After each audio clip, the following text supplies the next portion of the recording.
Short-term thinking has become an epidemic in our culture today. We sacrifice the long term for the short term. How do we begin to address this in our life?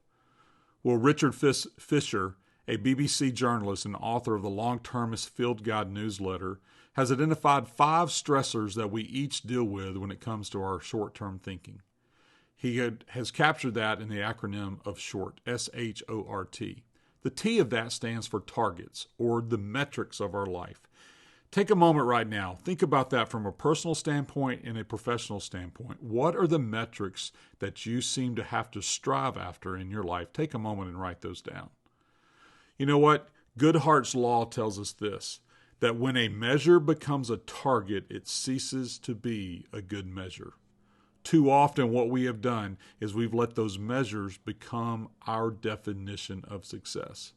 It's time for us to step back and redefine what success looks like so that we can begin to think more long term. Here are 2 questions to ponder.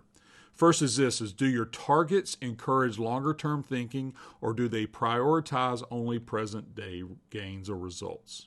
Second question is this, how do you need to adjust your targets in order to foster long-term thinking while still addressing present-day needs?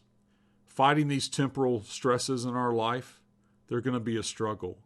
But listen, the targets that we set are absolutely in our own control. Someone once said this quote, and it's been quoted many times, and just because it's an old quote and it's been said often doesn't make it any less true, is that we overestimate what we can do in a day and we underestimate what we can do in a century. You know what? I wrote it down this way. It's time for us to change our short-sighted viewpoint for greater long-term impact.